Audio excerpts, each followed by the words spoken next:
조심해. 저 사람, 조심해. 노인의 목소리는 너무 작아서 거의 들리지 않았습니다. 은주는 누구를 조심하라는 거냐고 물었지만 노인은 대답하지 않았습니다. 눈꺼풀이 무거워지며 잠에 빠져들었습니다. 3년 전 남편 김민수가 호수에서 실종된 후 명망 있는 문화재단에서 간병인으로 돌보고 있는 할머니는 도대체 무엇을 조심하라고 하신 걸까요? 사연 시작 전 구독, 좋아요 함께 부탁드려요. 그리고 댓글로 주인공 은주에게 응원의 메시지를 남겨주세요. 이제 사연을 시작합니다. 죄송하지만 남편분 장례는 치르셨나요? 장례요? 시신도 없는데 무슨 장례를요? 그럼 실종 신고 후 3년이 지났으니 사망 인정 절차는 진행하셨고요.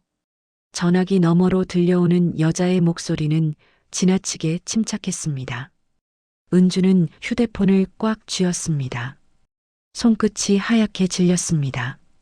재단 측 담당자라는 여자는 마치 서류 목록을 읽듯 담담하게 질문을 이어갔습니다. 3년 전 남편이 호수에서 사고로 실종된 이후 은주의 삶은 무너져 내렸습니다. 남편이 남긴 빚더미는 고스란히 은주의 몫이 되었습니다. 두 군데 아르바이트를 뛰어도 월 200만 원이 간신이었습니다. 매일 밤 악몽에 시달렸고 낮에는 채권자들의 전화에 시달렸습니다. 그런 은주에게 재단의 제안은 구원처럼 들렸습니다. 월 450만 원, 숙식 제공, 4대 보험 완비, 조건은 저택 내 입주와 비밀 유지 서약이었습니다. 은주에게 선택지는 없었습니다. 살아남기 위해서는 이 기회를 잡아야 했습니다. 이틀 후 은주는 성북동 언덕 위에 섰습니다. 택시 기사조차 이 저택의 존재를 몰랐다고 말했습니다. 3미터가 넘는 담벼락 너머로 보이는 기와 지붕은 고풍스러우면서도 낯설었습니다. 정문 앞에는 정장 차림의 중년 여자가 은주를 기다리고 있었습니다. 대문이 열리는 순간 은주는 숨을 들이켰습니다. 정원은 작은 숲처럼 넓었습니다. 소나무, 단풍나무, 이름 모를 관목들이 질서정연하게 배치되어 있었습니다. 그 사이로 난 자갈길을 따라 본체까지 이어졌습니다. 아름다웠지만 묘하게도 공기는 무거웠습니다. 거실에서 은주는 서민정을 만났습니다. 흰색 블라우스에 검은색 치마를 입은 그녀는 자세가 고닫고 화장기 없는 창백한 얼굴 속에서 눈빛만큼은 날카로웠습니다. 서민정은 은주의 얼굴을 한참 동안 바라보았습니다. 마치 무언가를 확인하듯이. 면접은 지나치게 간단했습니다. 간병 경력, 가족사항, 그리고 남편의 실종에 대한 몇 가지 질문. 서민정은 은주가 실종이라는 단어를 말했을 때 미세하게 입술이 떨렸습니다. 그러나 곧 평소의 표정으로 돌아왔습니다. 환자는 서민정의 시어머니였습니다. 재단 회장의 부인. 중풍으로 쓰러진 지 1년이 되었고 의식은 있지만 거동이 불편하고 말씀도 잘 안 되었습니다. 서민정은 인내심이 가장 중요하다고 강조했습니다. 노인은 예민하고 낯선 사람을 경계한다고 했습니다. 환자실로 들어갔을 때 은주는 노인의 눈빛을 마주쳤습니다. 침대에 작은 몸으로 누워있던 노인은 고개를 돌리지 않았습니다. 다만 눈동자만 움직여 은주를 바라보았습니다. 그 눈빛은 섬뜩할 정도로 또렷했습니다. 저 눈은 무언가를 알고 있었습니다. 은주는 직감적으로 느꼈습니다. 저녁 무렵 서민정은 은주에게 저택 구조를 안내했습니다. 1층에는 거실과 식당, 주방, 서재가 있었습니다. 2층에는 환자실과 은주의 방, 그리고 서민정 부부의 방이 있었습니다. 3층은 창고로 쓰인다고 했습니다.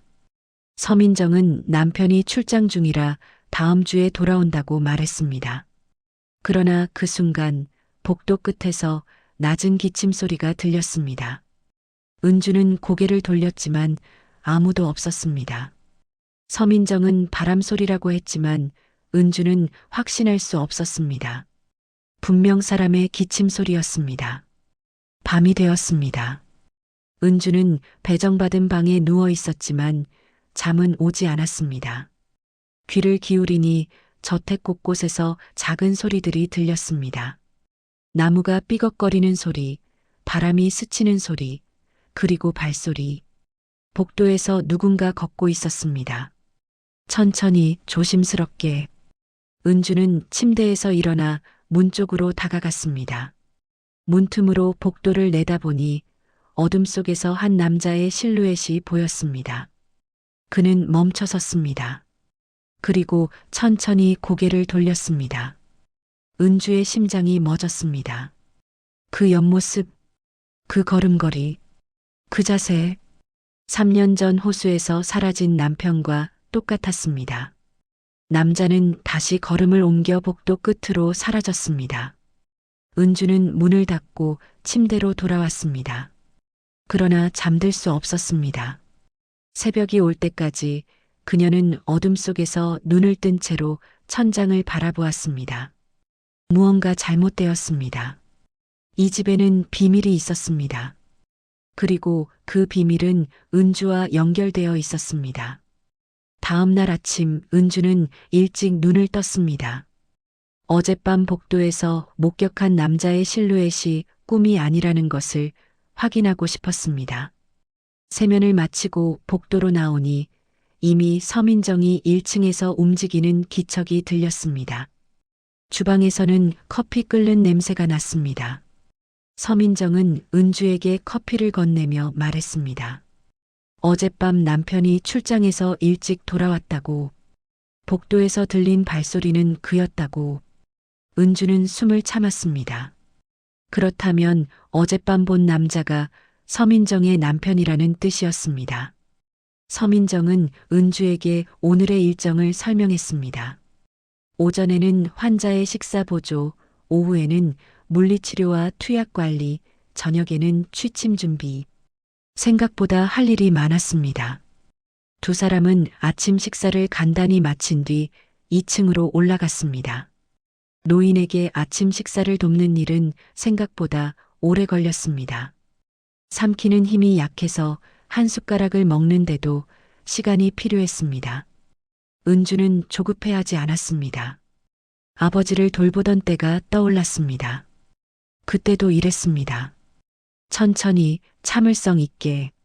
서민정은 그 모습을 지켜보며 만족스러운 표정을 지었습니다. 환자실을 나와 복도로 향하는 순간이었습니다. 복도 저편에서 한 남자가 걸어오고 있었습니다. 은주의 발이 멈췄습니다. 심장이 빠르게 뛰기 시작했습니다. 그 남자는 키가 컸고 체격이 좋았습니다. 짙은 남색 셔츠에 검은색 슬랙스를 입고 있었습니다. 그러나 은주의 시선을 사로잡은 건 그의 얼굴이었습니다. 남편과 똑같았습니다. 눈썹 모양, 코의 라인, 입술의 곡선. 모든 것이. 서민정이 남편을 소개했습니다. 리안한. 그 이름이 은주의 귓가에 맴돌았습니다. 남편의 이름은 김민수였습니다. 전혀 다른 이름이었습니다. 그런데 왜 이렇게 닮았을까? 리안은 은주를 위아래로 훑어보았습니다. 어디서 본 것 같은데? 리안의 말에 은주의 숨이 멎었습니다. 서민정도 놀란 표정으로 남편을 바라보았습니다. 리안은 시선을 거두고 계단 쪽으로 걸어갔습니다. 은주는 그 뒷모습을 멍하니 바라보았습니다. 걸음걸이도 똑같았습니다. 오른쪽 어깨가 약간 처진 자세, 왼발을 먼저 내딛는 습관까지. 오후 내내 은주는 환자를 돌보는 일에 집중하려 했습니다. 물리치료를 도왔고, 약을 챙겼고, 저녁 식사를 준비했습니다. 그러나 머릿속에서는 계속 리안의 얼굴이 떠올랐습니다. 잠시 쉬기 위해 자신의 방으로 돌아온 은주는 휴대폰을 꺼냈습니다. 남편의 사진이 저장되어 있었습니다. 3년 전, 호수로 떠나기 전 찍은 사진. 은주는 사진을 확대해서 들여다보았습니다. 그리고 오늘 아침 본 리안의 얼굴과 비교했습니다. 닮았습니다. 너무나 닮았습니다. 그럴 리가 없었습니다. 남편은 죽었을 것입니다. 생존 가능성은 거의 없다고 경찰은 말했습니다. 저녁 식사 시간 은주는 조심스럽게 물었습니다. 리안이 무슨 일을 하는지, 얼마나 오래 일했는지, 고향이 어디인지. 서민정은 대답했습니다. 문화재단 운영을 돕고 있고 결혼 후 5년 정도 일했으며 서울 출신이라고. 시기가 맞지 않았습니다. 남편이 실종된 게 3년 전이었습니다. 밤이 되었습니다. 은주는 다시 자신의 방에서 천장을 바라보았습니다. 어젯밤처럼 잠은 오지 않았습니다. 복도에서 다시 발소리가 들렸습니다. 문틈으로 밖을 내다보니 리안이었습니다. 그는 복도를 천천히 걸으며 무언가를 생각하는 듯 했습니다. 그리고 환자실 문 앞에서 멈춰 섰습니다. 문을 열고 안으로 들어갔습니다. 잠시 후 리안이 다시 나왔습니다. 그의 표정은 어두웠습니다. 그는 복도 끝으로 사라졌습니다. 무언가 이상했습니다. 리안의 행동, 그의 표정, 그리고 이 집의 분위기 모두가. 머릿속에서는 계속 질문들이 떠올랐습니다. 리안은 정말 서민정의 남편인가? 그는 왜 환자실을 들여다본 것인가? 그리고 그는 왜 은주를 보고 낯이 익다고 했을까? 새벽이 오고 또 다른 하루가 시작되었습니다. 그러나 은주의 불안은 가라앉지 않았습니다. 오히려 점점 더 커져만 갔습니다. 사흘째 되는 아침, 노인은 식사를 거부했습니다. 숟가락을 입 가까이 가져가도 고개를 돌렸습니다. 서민정은 노인의 이마에 손을 얹어보며 체온을 확인했습니다. 열은 없었습니다. 오후에 의사가 올 예정이었습니다. 환자실을 나온 은주는 복도에서 리안과 마주쳤습니다. 출근 준비를 마친 그는 정장 차림이었습니다. 그의 목소리는 낮고 차분했습니다. 은주는 그 목소리를 듣는 순간 온몸에 소름이 돋았습니다. 남편의 목소리와 똑같았습니다. 리안은 서민정과 대화를 나누다가 갑자기 은주를 돌아보았습니다. 김은주 씨 혹시 전에 어디서 뵌 적 있나요? 은주는 심장이 철렁 내려앉는 것을 느꼈습니다. 서민정도 이상하다는 표정으로 남편을 바라보았습니다. 리안은 은주를 한참 동안 바라보았습니다. 은주는 시선을 피하고 싶었지만 참았습니다. 침착하게 대답했습니다. 처음 뵙는다고. 의사가 와서 노인을 진찰했습니다. 특별한 이상은 없었지만 기력이 떨어진 것 같으니 영양제를 추가하라는 처방을 내렸습니다. 의사가 떠난 후 은주는 잠시 쉬기 위해 정원으로 나갔습니다. 오후에 햇살이 따뜻했습니다. 벤치에 앉아 주변을 둘러보니 정원은 잘 가꿔져 있었지만 어딘가 인위적인 느낌이 강했습니다.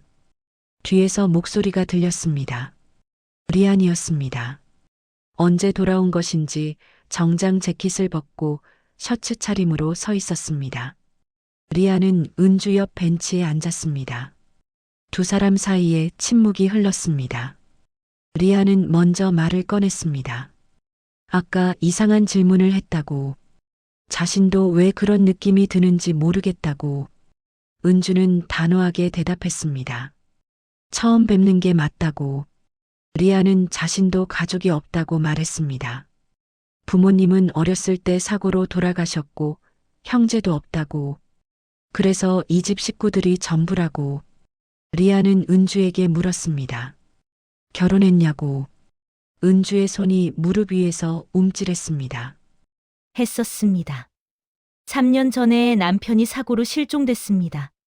호수에서 낚시하다가 그 이후로 소식이 없습니다. 리안의 얼굴이 굳었습니다. 그는 은주를 뚫어지게 바라보았습니다. 침묵이 길어졌습니다. 그의 얼굴에는 여러 감정이 스쳐 지나갔습니다. 놀라움, 당혹감, 그리고 묘한 무언가. 리아는 겨우 힘드셨겠다고 말했습니다. 그리고 자리에서 일어나 저택으로 들어갔습니다. 은주는 그의 뒷모습을 바라보았습니다. 걸음걸이, 어깨의 각도, 손을 주머니에 넣는 습관. 모든 것이 남편과 똑같았습니다. 가슴에 손을 얹으니 심장이 빠르게 뛰고 있었습니다. 리아는 뭔가를 숨기고 있었습니다. 저녁 식탁에서 세 사람이 마주 앉았습니다. 분위기는 조용했습니다. 식사는 빠르게 진행됐습니다. 은주는 최대한 말을 아꼈습니다. 그러나 리안의 시선이 자꾸 자신에게 향하는 것을 느꼈습니다. 식사를 마친 후 은주는 환자실로 향했습니다. 노인에게 저녁약을 챙겨주고 잠자리를 정리했습니다. 노인은 은주의 손을 잡았습니다. 그리고 무언가 말하려는 듯 입을 움직였습니다. 은주는 귀를 가까이 가져갔습니다. 조심해.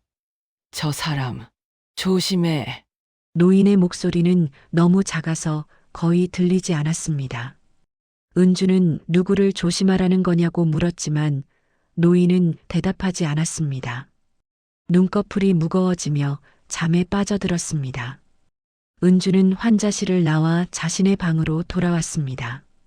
침대에 앉아 깊게 숨을 들이켰습니다. 모든 것이 혼란스러웠습니다. 리안의 얼굴, 목소리, 습관. 모두 남편과 같았습니다. 그러나 이름도 다르고 과거도 다르다고 했습니다. 휴대폰을 꺼내 남편의 사진을 다시 들여다보았습니다. 사진 속 남편은 웃고 있었습니다. 호수로 떠나기 전 마지막으로 찍은 사진이었습니다. 밤이 깊어졌습니다. 침대에 누워 천장을 바라보았지만 잠은 오지 않았습니다. 대신 노인의 마지막 말이 계속 머릿속을 맴돌았습니다. 은주는 눈을 감았습니다. 그리고 결심했습니다. 리안에 대해 알아내야 했습니다.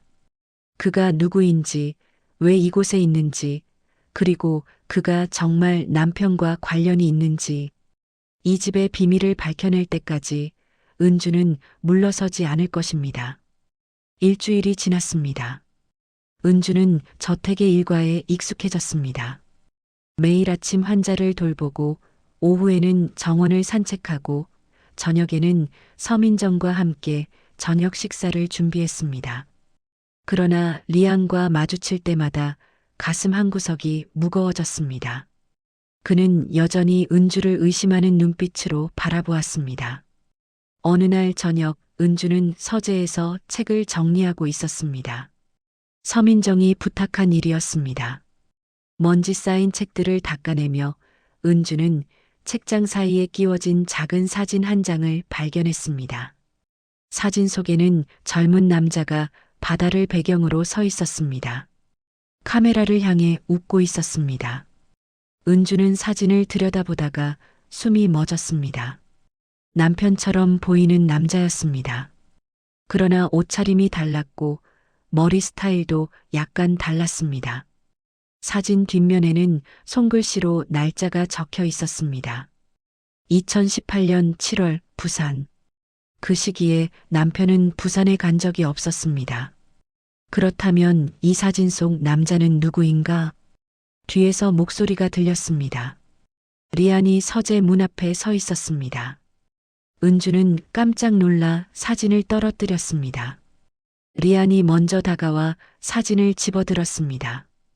그는 사진을 보더니 표정이 굳었습니다. 손이 미세하게 떨렸습니다. 이 사진 버려주세요. 오래된 사진이에요. 필요 없습니다. 은주는 조심스럽게 물었습니다. 이 사진 속 사람이 누구냐고. 리안의 눈빛이 날카로워졌습니다. 두 사람 사이에 긴장감이 흘렀습니다. 리안의 목소리는 차가웠습니다. 은주에게는 상관없는 일이라고. 리안은 사진을 주머니에 넣고 서재를 나갔습니다.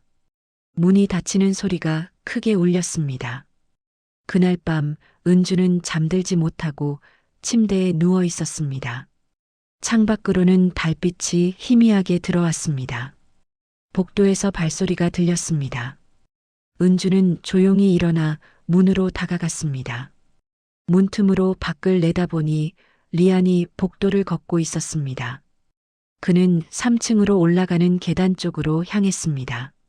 3층은 창고라고 들었습니다. 왜 이 밤중에 창고로 가는 걸까? 은주는 망설이다가 호기심이 이겨 조용히 방문을 열고 복도로 나왔습니다. 발소리가 나지 않도록 조심하며 계단을 올라갔습니다. 3층은 어두웠습니다. 복도 끝에서 작은 불빛이 보였습니다. 한 방의 문이 살짝 열려 있었습니다. 은주는 문틈으로 안을 들여다보았습니다. 리안이 상자들을 뒤지고 있었습니다. 무언가를 찾는 듯 조급해 보였습니다. 잠시 후 리안은 한 봉투를 꺼냈습니다. 봉투 안에는 서류들이 들어 있었습니다. 그는 서류를 펼쳐보며 얼굴을 찌푸렸습니다. 이게 왜 여기 있는 거야? 리안의 중얼거림이 들렸습니다. 은주는 더 가까이 다가가려 했지만 발밑에 있던 물건을 건드렸습니다. 작은 소리가 났습니다. 리안은 고개를 돌렸습니다. 은주는 재빨리 몸을 숨겼습니다. 리안은 문을 열고 복도를 둘러보았지만 아무도 없었습니다. 방으로 돌아온 은주는 침대에 주저앉았습니다. 손이 떨렸습니다. 리안은 분명 무언가를 숨기고 있었습니다. 3층 창고에 있는 서류들, 그리고 그가 찾고 있던 것들. 내일 낮에 3층을 조사해야 했습니다. 리안이 출근한 사이에 다음 날 아침 은주는 평소처럼 환자를 돌보았습니다. 리안은 일찍 출근했고 서민정은 오전 내내 1층에서 살림을 했습니다. 기회였습니다. 은주는 점심시간을 틈타 3층으로 올라갔습니다. 복도는 조용했습니다. 어젯밤 리안이 들어갔던 방을 찾아 문을 열었습니다. 방 안은 상자들로 가득했습니다. 은주는 상자들을 하나씩 열어보기 시작했습니다. 대부분은 오래된 책, 옷, 그리고 잡동사니들이었습니다. 한 상자에서 서류 봉투를 발견했습니다. 봉투를 열어보니 안에는 신분증 사본과 계약서들이 들어 있었습니다. 신분증의 이름은 김민수였습니다. 은주의 남편 이름이었습니다. 그러나 사진은 리안이었습니다. 손이 떨렸습니다. 이게 무슨 의미인가?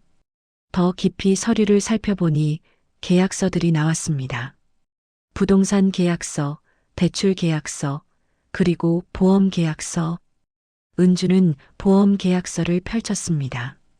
피보험자는 김민수, 수익자는 서민정이었습니다. 보험금은 5억 원. 숨이 막혔습니다. 은주 씨? 여기서 뭐 하세요? 뒤에서 목소리가 들렸습니다. 서민정이 문 앞에 서 있었습니다. 목소리는 차가웠습니다. 은주는 서류를 내려놓으며 일어섰습니다. 청소하려고 했다고 변명했지만 서민정의 눈빛은 날카로웠습니다. 3층은 청소 구역이 아니라며 내려가라고 했습니다. 저녁이 되었습니다. 식탁에는 세 사람이 앉았지만 분위기는 냉랭했습니다. 아무도 먼저 말을 꺼내지 않았습니다. 은주 씨 오늘 3층에 다녀오셨다면서요? 그곳은 출입 금지 구역입니다. 앞으로는 허락 없이 올라가지 마세요. 리안의 말에 은주는 짧게 대답했습니다. 알겠다고. 리안은 더 이상 묻지 않았습니다. 그러나 그의 눈빛은 경고하고 있었습니다. 식사 후 은주는 자신의 방으로 돌아왔습니다. 침대에 앉아 오늘 본 서류들을 떠올렸습니다. 김민수라는 이름, 리안의 사진, 5억 원의 보험금. 모든 것이 하나의 거대한 음모처럼 느껴졌습니다. 리안은 남편의 신분을 훔쳤고 그 신분으로 무언가를 했습니다. 그렇다면 남편은 어디 있는가? 정말 죽은 걸까? 밤이 깊어갔습니다. 은주는 잠들지 못하고 창밖을 바라보았습니다. 달은 구름에 가려져 있었습니다. 어둠만이 저택을 감싸고 있었습니다. 이 어둠 속에 숨겨진 진실을 반드시 밝혀낼 것입니다. 다음 날 은주는 평소보다 더 조심스럽게 행동했습니다. 서민정과 리안 모두 그녀를 의심하고 있다는 것을 느꼈습니다. 환자를 돌보는 일에만 집중하는 척하며 기회를 엿보았습니다. 오전 내내 비가 내렸습니다. 창밖으로 정원의 나무들이 빗물에 젖어 흔들리고 있었습니다. 은주는 환자실에서 노인의 침대 시트를 갈아주며 조용히 물었습니다. 리안이 언제부터 이 집에 있었냐고. 노인은 은주를 바라보았습니다. 눈빛은 여전히 또렷했습니다. 5년 전 처음부터 이상했어. 조심해. 노인의 목소리는 거의 들리지 않았지만 은주는 분명히 들었습니다. 노인은 대답하지 않고 은주의 손을 꽉 잡았습니다. 무언가를 전하고 싶어 하는 듯 했습니다. 은주는 노인의 손을 놓고 방을 나왔습니다. 복도에서 서민정과 마주쳤습니다. 서민정은 빨래 바구니를 들고 있었습니다. 은주는 그녀의 뒷모습을 바라보다가 문득 한 가지를 떠올렸습니다. 서민정의 방을 조사해 볼 필요가 있었습니다. 오후가 되자 서민정은 장을 보러 집을 나섰습니다. 리아는 여전히 출근 중이었습니다. 은주는 기회를 놓치지 않았습니다. 조용히 서민정의 방 앞으로 다가갔습니다. 문은 잠겨 있지 않았습니다. 방은 깔끔하게 정리되어 있었습니다. 은주는 책상 서랍을 열어보았습니다. 안에는 편지들과 영수증, 그리고 몇 장의 사진이 들어 있었습니다. 대부분은 서민정과 리안의 결혼 사진이었습니다. 한 장의 사진이 은주의 눈길을 끌었습니다. 사진 속에는 리안이 다른 여자와 함께 서 있었습니다. 배경은 병원 같았습니다. 여자는 환자복을 입고 있었고 리안은 그녀의 손을 잡고 있었습니다. 사진 뒷면에는 글씨가 적혀 있었습니다. 2019년 3월 서울대병원. 은주는 사진을 주머니에 넣었습니다. 다른 서랍을 열어보니 낡은 수첩이 나왔습니다. 수첩을 펼쳐보니 날짜별로 기록이 적혀 있었습니다. 2020년 6월 15일 리안 부산 출장. 2020년 7월 3일 계약 체결. 2020년 8월 20일 보험 가입 완료. 은주는 2020년 8월이라는 날짜에 눈길이 갔습니다. 그 시기는 남편이 실종되기 직전이었습니다. 더 페이지를 넘기자 은주는 숨이 멎었습니다. 2020년 9월 12일 호수 사고. 모든 것이 계획대로. 손이 떨렸습니다. 9월 12일. 그날은 남편이 실종된 날이었습니다. 모든 것이 계획대로라니. 은주는 수첩을 주머니에 넣으려 했지만 그때 현관문이 열리는 소리가 들렸습니다. 서민정이 돌아온 것입니다. 은주는 서둘러 수첩을 제자리에 놓고 서랍을 닫았습니다. 방 밖으로 나와 복도를 지나려는 순간 서민정과 마주쳤습니다. 은주 씨? 제 방에서 나오는 거예요? 서민정의 목소리는 차가웠습니다. 은주는 당황했지만 침착하게 대답했습니다. 화장실을 찾다가 잘못 들어갔다고. 서민정은 화장실은 반대편에 있다고 말했습니다. 은주는 고개를 숙이고 자신의 방으로 향했습니다. 뒤에서 서민정의 시선이 느껴졌습니다. 방문을 닫고 가슴에 손을 얹었습니다. 심장이 빠르게 뛰고 있었습니다. 저녁 무렵 리안이 돌아왔습니다. 평소보다 표정이 어두웠습니다. 식탁에서 저녁 식사를 하는 동안 아무도 말이 없었습니다. 침묵만이 흘렀습니다. 은주 씨 민정이한테 들었어요. 오늘 우리 방에 들어가셨다면서요? 리안의 목소리는 차갑고 날카로웠습니다. 은주는 실수였다고 대답했습니다. 은주 씨, 저희를 믿지 못하는 거예요? 그럼 왜 우리 사생활을 기웃거리는 거죠?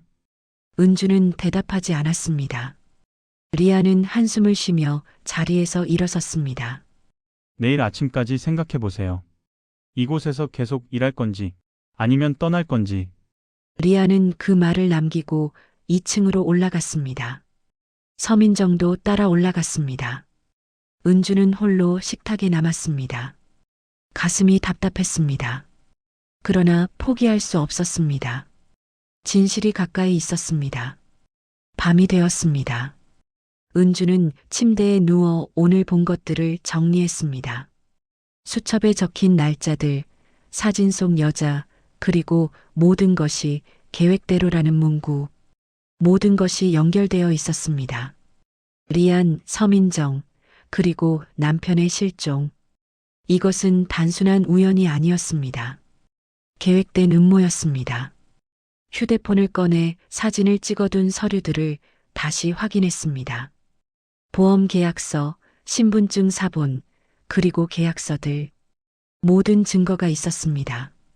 내일 아침 결정해야 했습니다. 이곳을 떠날 것인가 아니면 남아서 진실을 밝힐 것인가. 눈을 감았습니다. 남편의 얼굴이 떠올랐습니다. 호수로 떠나기 전 마지막으로 본 그의 모습이었습니다. 은주는 중얼거렸습니다. 기다리라고, 진실을 밝혀낼 거라고, 그리고 결심했습니다. 떠나지 않을 것입니다. 진실을 알아낼 때까지 이곳에 남을 것입니다. 새벽 공기가 차가웠습니다. 창문을 열고 밖을 내다보았습니다. 저택의 정원은 어둠에 잠겨 있었습니다. 그러나 저 어둠 속 어딘가에 진실이 숨어 있었습니다. 내일은 또 다른 하루가 시작될 것입니다. 그리고 그 하루 속에서 은주는 한 걸음 더 진실에 다가갈 것입니다. 리안과 서민정이 무엇을 숨기고 있든 은주는 반드시 밝혀낼 것입니다. 새벽 2시 복도에서 낮은 대화 소리가 희미하게 들렸습니다. 리안과 서민정의 목소리였습니다. 은주는 방문 뒤에 숨죽인 채 귀를 기울였습니다. 두 사람의 목소리는 낮았지만 긴장감이 느껴졌습니다. 은주는 더 이상 듣지 않고 침대로 돌아왔습니다. 리안과 서민정 사이에도 균열이 생기고 있었습니다. 다음 날 아침 은주는 평소보다 일찍 일어났습니다. 리안이 출근하기 전에 그를 만나야 했습니다. 결정을 내렸기 때문입니다. 이곳을 떠나지 않을 것이라고. 1층 거실로 내려가니 리안은 이미 정장을 입고 넥타이를 매고 있었습니다. 계속 일하고 싶습니다. 은주의 말에 리안의 표정이 굳었습니다. 그는 넥타이를 마저 매며 대답했습니다. 조건이 있습니다. 더 이상 우리 일에 관심 갖지 마세요. 환자 돌보는 일만 하세요. 그게 은주 씨 일입니다. 리안의 목소리는 차갑고 단호했습니다. 은주는 고개를 끄덕였습니다. 알겠다고. 리안은 더 이상 말하지 않고 현관으로 향했습니다. 문이 닫히는 소리가 들렸습니다. 조용히 일만 하라고요? 불가능했습니다. 은주는 이미 너무 많은 것을 알아버렸습니다. 남편의 신분증, 5억 원의 보험금, 그리고 수첩에 적힌 그 날짜. 모든 것이 연결되어 있었습니다. 환자실로 올라가니 노인은 이미 깨어 있었습니다. 창밖을 바라보는 그녀의 눈빛은 슬퍼 보였습니다. 은주가 아침 식사를 준비하자 노인은 천천히 고개를 돌려 은주를 바라보았습니다. 떠나. 여기서 위험해. 너무 위험해. 노인의 목소리는 떨리고 있었습니다. 은주는 노인의 손을 더 꽉 쥐었습니다. 왜 그러냐고 물었지만 노인은 입을 열려다가 멈췄습니다. 복도에서 발소리가 들렸습니다. 서민정이었습니다. 노인은 재빨리 눈을 감았습니다. 서민정이 방으로 들어왔습니다. 은주는 다시 숟가락을 들었습니다. 오늘은 잘 드시는 것 같다고 말했습니다. 서민정은 창가로 가서 커튼을 열었습니다. 햇살이 방 안으로 쏟아져 들어왔습니다. 은주 씨, 다음 주에 재단 행사가 있어요. 문화재단 후원의 밤이에요. 매년 하는 행사인데 올해는 규모가 큽니다. 어머님도 참석하셔야 해서 은주 씨가 동행해 주셔야 해요. 재단 행사, 그곳에는 많은 사람들이 모일 것입니다. 그리고 리안도 있을 것입니다. 은주는 무엇을 도와드려야 하냐고 물었습니다. 서민정은 어머님 휠체어를 밀어주고 필요한 것들을 챙겨주면 된다고 했습니다. 행사 시간은 3시간 정도라고. 서민정이 방을 나가자 은주는 노인을 다시 바라보았습니다. 노인은 눈을 뜨고 은주를 똑바로 바라보고 있었습니다. 기회 마지막 기회. 노인의 목소리는 간신히 들릴 정도로 작았습니다. 은주는 고개를 끄덕였습니다. 노인이 무슨 말을 하는지 이해했습니다. 재단 행사. 그곳이 진실을 밝힐 마지막 기회가 될 것입니다. 일주일이 빠르게 지나갔습니다. 은주는 리안과 서민정의 눈을 피해 조용히 증거를 모았습니다. 휴대폰으로 서류들을 사진으로 찍어두었고 3층에서 발견한 보험 계약서도 복사해 두었습니다. 그리고 은주는 한 가지 더 발견했습니다. 서재 서랍 깊숙한 곳에서 발견한 오래된 신문기사 스크랩. 2020년 9월 15일자 기사였습니다.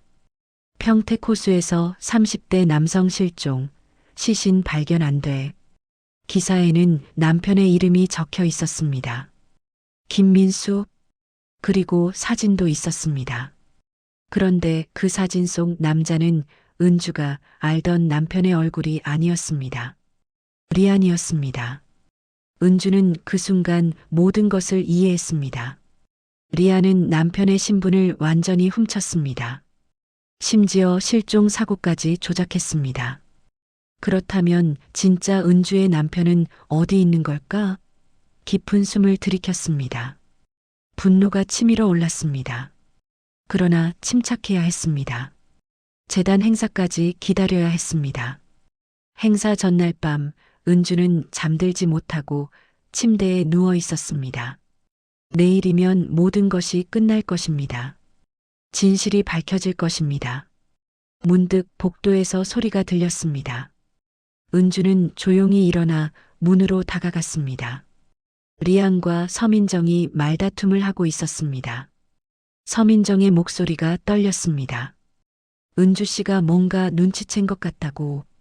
내일 행사에서 무슨 일이 일어날지 모른다고. 리안은 괜찮다며 자신이 처리하겠다고 말했습니다.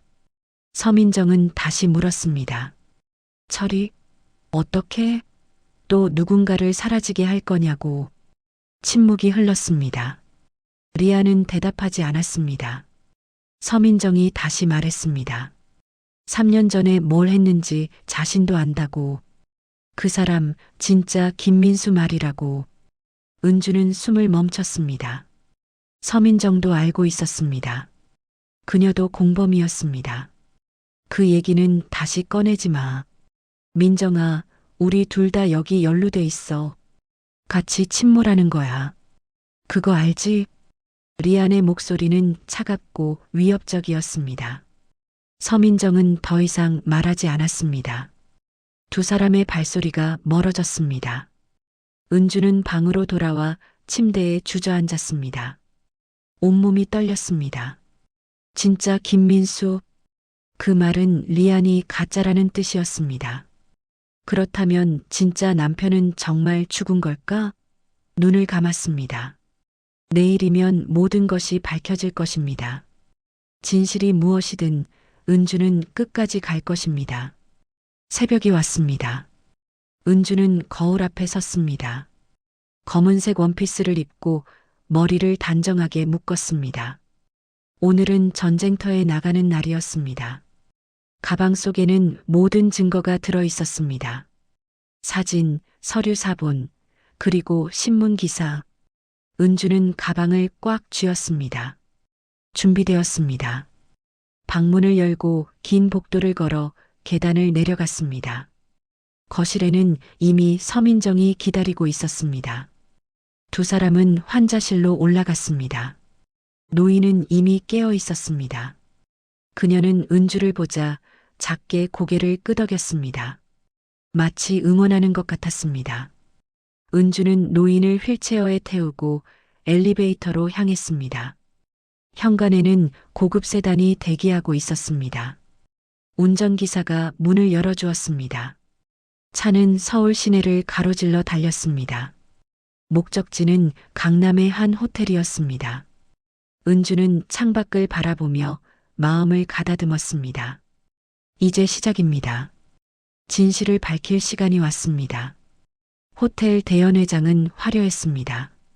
샹들리에가 천장에서 빛나고 있었고 수백 명의 하객들이 우아한 옷차림으로 모여 있었습니다. 재단 후원의 밤이라는 현수막이 무대 위에 걸려 있었습니다. 은주는 노인의 휠체어를 밀며 행사장 한쪽으로 이동했습니다. 서민정은 이미 무대 근처에서 리안과 함께 손님들을 맞이하고 있었습니다. 리안은 검은색 턱시도를 입고 있었습니다. 자신감 넘치는 표정으로 사람들과 악수를 나누고 있었습니다. 은주는 가방을 꽉 쥐었습니다. 안에는 모든 증거가 들어 있었습니다. 행사가 시작되었습니다. 재단 이사장인 서민정의 시아버지가 무대에 올라 인사말을 했습니다. 노신사는 목소리가 떨렸지만 당당하게 말했습니다. 올해로 30주년을 맞는 재단이 문화예술 발전을 위해 헌신해 왔다고, 그리고 이 모든 것은 여러분의 후원 덕분이라고. 박수 소리가 울렸습니다. 은주는 무대를 바라보며 시간을 재고 있었습니다. 리안의 차례가 곧 올 것입니다. 이사장의 인사가 끝나고 사회자가 리안을 소개했습니다. 재단의 사무총장이신 리안 씨께서 올해 사업 보고를 해주시겠다고. 리안이 무대로 올라갔습니다. 그는 관객들을 향해 미소를 지었습니다. 은주는 그 미소를 보며 분노를 삼켰습니다. 리안의 발표는 유창했습니다. 올해 재단이 총 50억 원의 후원금을 집행했다고.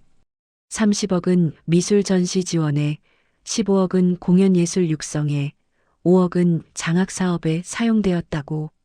사람들은 고개를 끄덕이며 들었습니다.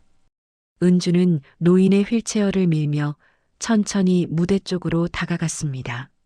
리안의 발표가 끝나고 질의응답 시간이 왔습니다. 은주는 이때를 기다렸습니다. 그녀는 서민정이 있는 곳으로 다가갔습니다. 은주가 조용히 불렀습니다. 서민정은 고개를 돌렸습니다.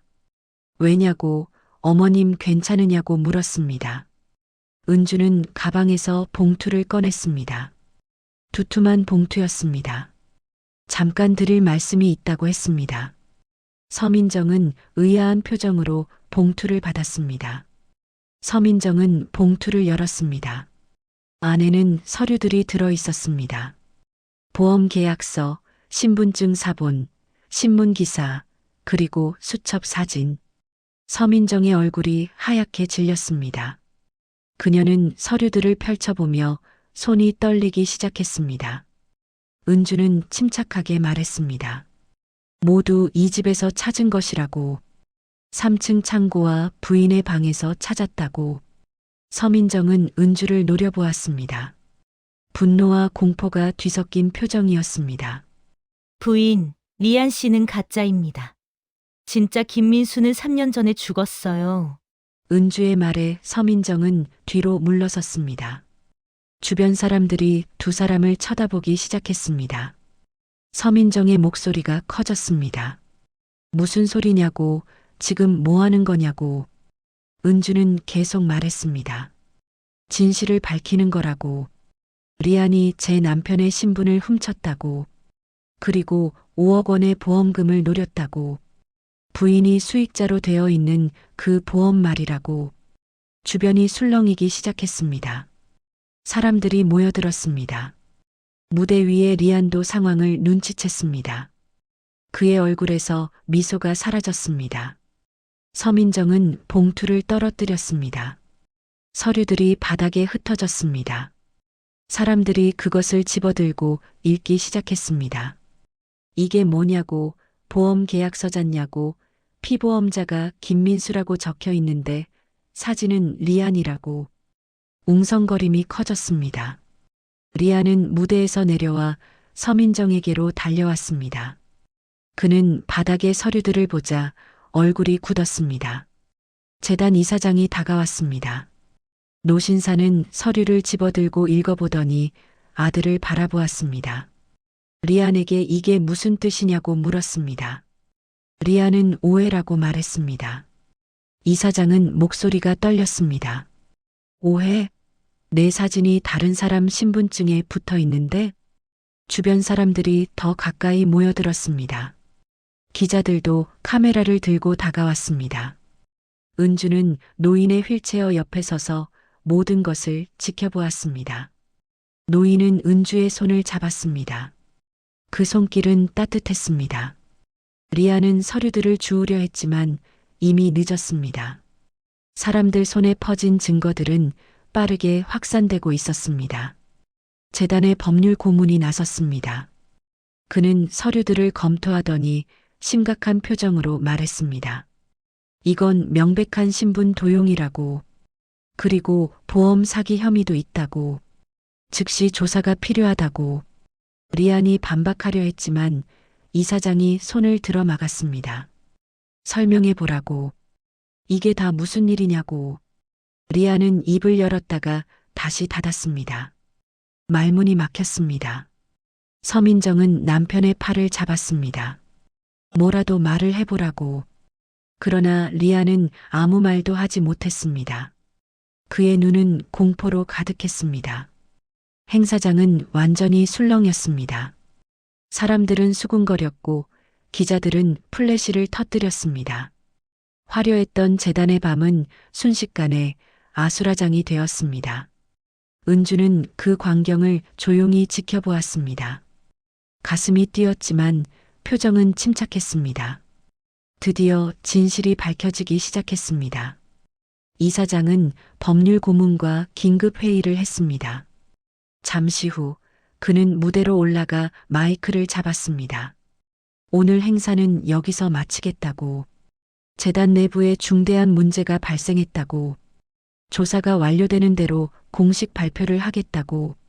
사람들은 웅성거리며 자리를 떠나기 시작했습니다. 기자들은 리안을 둘러싸고 질문을 쏟아냈습니다. 은주는 노인의 휠체어를 밀며 조용히 행사장을 빠져나갔습니다. 복도에 나오자 노인이 작은 목소리로 말했습니다. 잘했어. 정말 잘했어. 은주는 노인의 손을 꽉 쥐었습니다. 눈물이 핑 돌았지만 참았습니다. 아직 끝나지 않았습니다. 뒤에서 발소리가 들렸습니다. 은주는 고개를 돌렸습니다. 서민정이 뛰어오고 있었습니다. 서민정은 숨을 헐떡이며 은주 앞에 섰습니다. 그녀의 눈에는 눈물이 고여 있었습니다. 왜 이런 짓을 한 거냐고. 우리가 당신한테 뭘 잘못했냐고. 은주는 서민정을 똑바로 바라보았습니다. 제 남편을 돌려주세요. 김민수 제 진짜 남편이요. 그 사람이 어디 있는지 말해주세요. 서민정은 입술을 떨었습니다. 그녀는 대답하지 못했습니다. 그 순간 은주는 알았습니다. 남편은 정말 죽은 것입니다. 목소리가 떨렸습니다. 당신들이 죽인 거냐고. 서민정은 고개를 저었습니다. 아니라고. 그런 짓 안 했다고. 사고였다고. 정말 사고였다고. 은주는 다시 물었습니다. 사고? 계획된 사고를 말하는 거냐고. 서민정은 더 이상 말하지 못했습니다. 그녀는 고개를 떨구고 돌아섰습니다. 복도를 걸어가는 그녀의 뒷모습은 초라해 보였습니다. 은주는 깊게 숨을 들이켰습니다. 모든 것이 밝혀졌습니다. 이제 남은 건 법의 심판뿐이었습니다. 다음 날 아침 저택은 혼란에 빠져 있었습니다. 재단의 감사팀과 법률팀이 이른 시간부터 도착했습니다. 검은색 정장을 입은 사람들이 서류 가방을 들고 저택 안으로 들어왔습니다. 은주는 자신의 방에서 모든 것을 지켜보았습니다. 창문 너머로 보이는 정원은 평화로웠지만 저택 안은 전쟁터였습니다. 거실에서 법률 고문의 목소리가 들렸습니다. 리안에게 설명을 해달라고. 은주는 조용히 계단을 내려가 복도에 섰습니다. 리아는 소파에 앉아 있었습니다. 그의 얼굴은 창백했고 양손은 떨리고 있었습니다.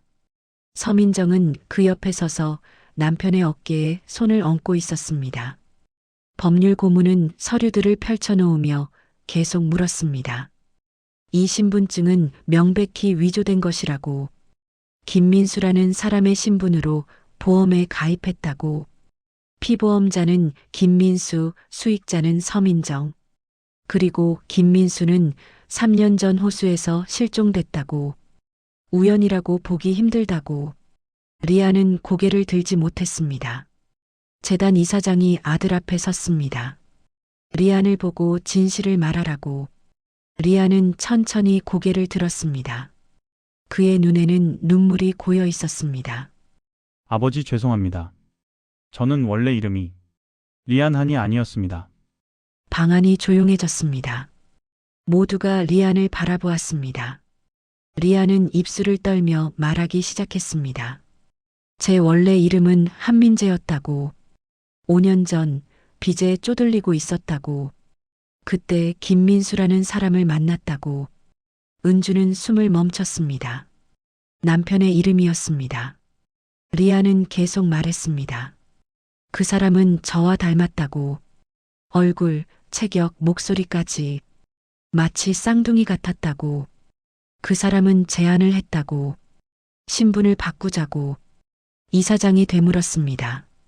신분을 바꾸자고. 리아는 고개를 끄덕였습니다. 김민수는 자기 인생이 지겹다고 했다고. 아내도 있고 빚도 있고 모든 게 복잡하다고. 그래서 새로운 인생을 시작하고 싶다고 했다고.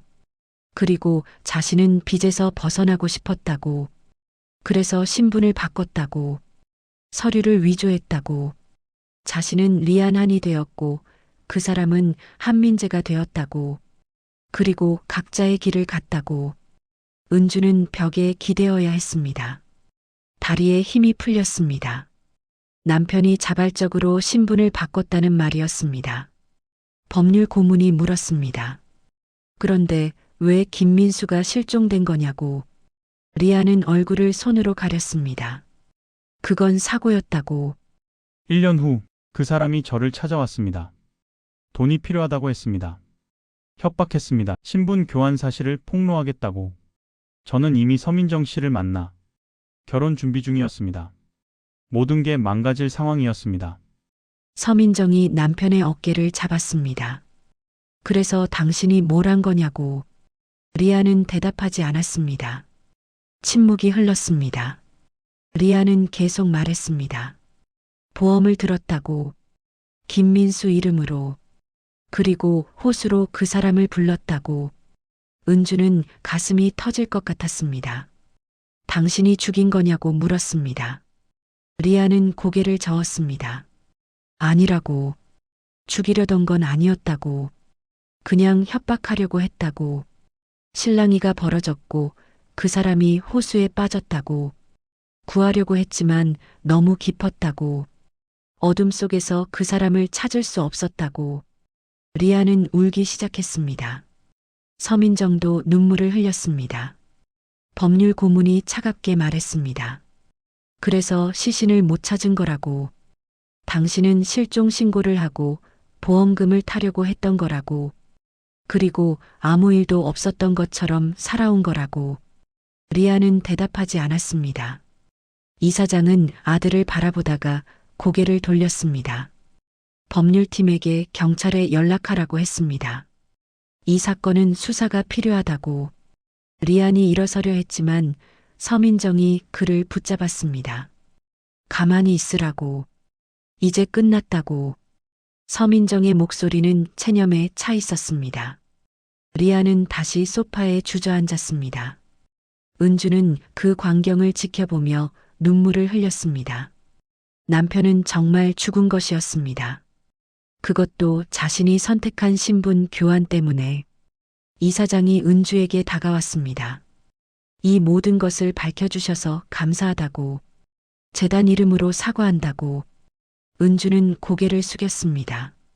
말이 나오지 않았습니다. 이사장은 계속 말했습니다.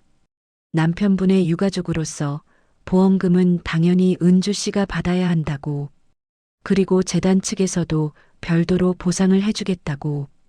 은주는 가까스로 말했습니다. 보상은 필요 없다고. 다만 남편을 찾고 싶다고.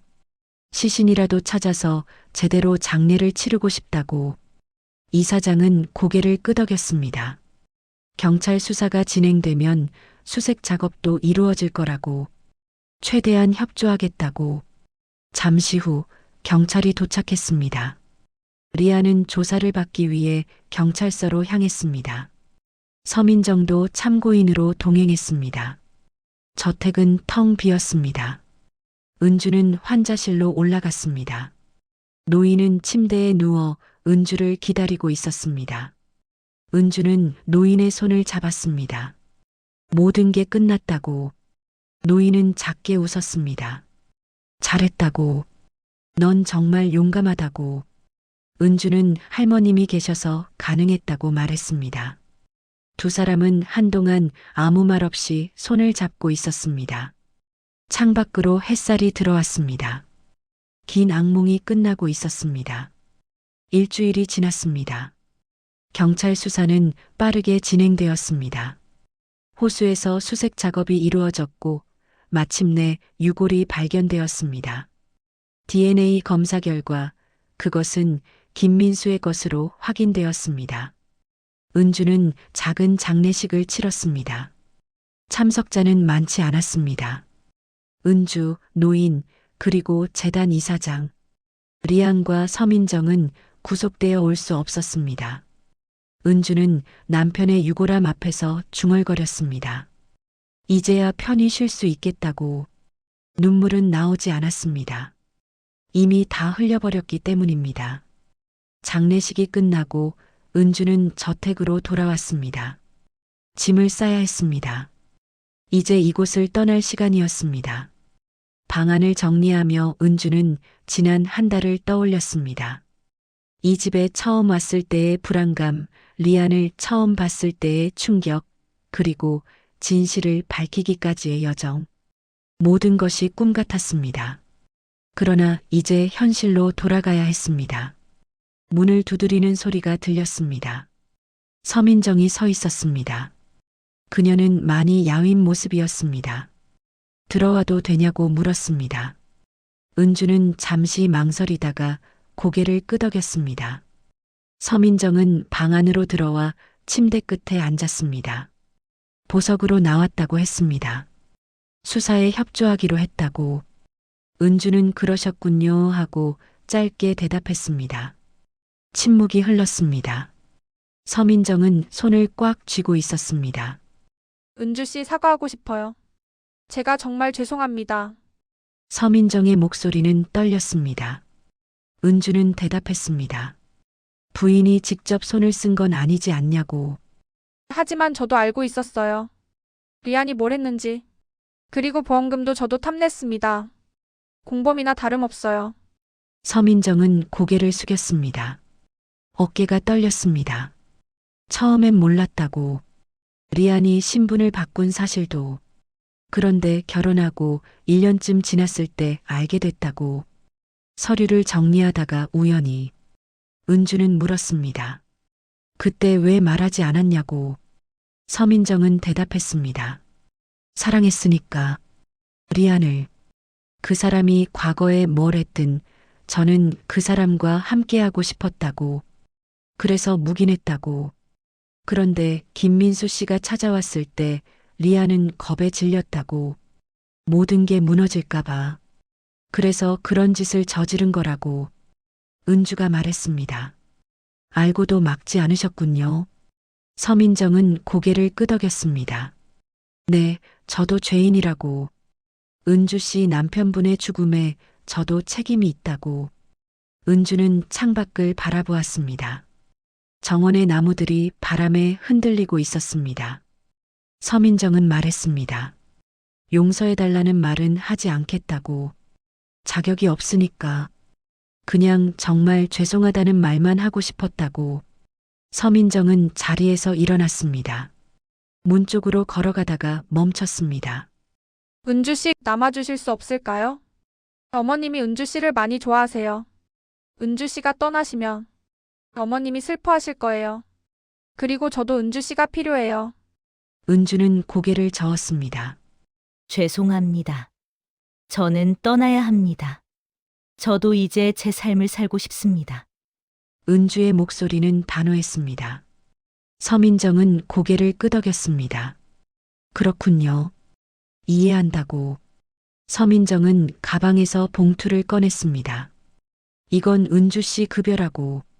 그리고 재단에서 약속한 보상금도 들어있다고. 받아달라고. 은주는 봉투를 받았습니다.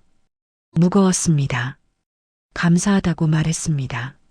서민정은 말했습니다. 아니라고. 오히려 제가 감사해야 한다고. 은주 씨가 진실을 밝혀줘서 저희도 이제 속죄할 기회를 얻었으니까. 서민정은 방을 나갔습니다. 은주는 봉투를 가방에 넣고 다시 짐을 쌌습니다. 마지막으로 환자실을 찾아갔습니다. 노인은 창가에 앉아 있었습니다. 요즘은 건강이 많이 좋아졌습니다. 말도 조금씩 할 수 있게 되었습니다. 은주는 인사드리러 왔다고 말했습니다. 노인은 은주를 보고 미소를 지었습니다. 떠나는구나. 은주는 고개를 끄덕였습니다. 네, 이제 갈 시간이라고. 어디로 가느냐고 물으니 아직 모른다고 대답했습니다. 그냥 새로운 곳으로. 노인은 은주의 손을 잡았습니다. 행복해라. 넌 그럴 자격이 있어. 은주는 할머님도 건강하시라고 말했습니다. 노인은 말했습니다. 걱정 마. 나는 이제 괜찮아. 진실이 밝혀졌으니까. 이 집도 이제 평화로워질 거야. 은주는 노인을 껴안았습니다. 노인은 은주의 등을 토닥였습니다. 고맙다고. 정말 고맙다고. 은주는 환자실을 나와 계단을 내려갔습니다. 현관문 앞에 가방을 내려놓고 마지막으로 저택을 둘러보았습니다. 이곳에서 보낸 한 달. 고통스러웠지만 의미 있었습니다. 진실을 밝혔고 남편을 위해 정의를 구현했습니다. 은주는 가방을 들고 문을 열었습니다. 밖은 화창했습니다. 가을 햇살이 따뜻하게 내리쏘고 있었습니다. 그녀는 대문을 나서며 뒤돌아보지 않았습니다. 과거는 과거로 남겨두었습니다. 이제는 앞으로 나아갈 시간이었습니다. 버스 정류장으로 걸어가며 은주는 깊게 숨을 들이켰습니다. 공기가 맑았습니다. 새로운 시작의 느낌이었습니다. 휴대폰이 울렸습니다. 문자 메시지였습니다. 발신자는 재단 법률팀이었습니다. 보험금 5억 원과 보상금 2억 원이 입금 완료되었다고.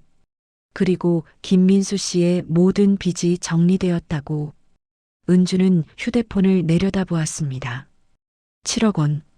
평생 볼 수 없을 것 같던 금액이었습니다. 그러나 이상하게도 기쁘지 않았습니다. 돈으로는 남편을 되돌릴 수 없었습니다. 지난 3년의 고통도 지울 수 없었습니다. 그러나 이제 새로운 삶을 시작할 수 있었습니다. 빚 없이 자유롭게. 버스가 왔습니다. 은주는 버스에 올라 창가 자리에 앉았습니다. 버스는 천천히 언덕을 내려갔습니다. 창밖으로 저택이 점점 작아졌습니다. 은주는 눈을 감았습니다. 그리고 남편에게 마지막 작별 인사를 했습니다. 잘 가요, 민수 씨. 이제 편히 쉬세요. 저도 이제 제 길을 갈게요. 버스는 도심을 향해 달렸습니다. 은주의 새로운 여정이 시작되었습니다. 은주의 새로운 여정이 시작되었습니다.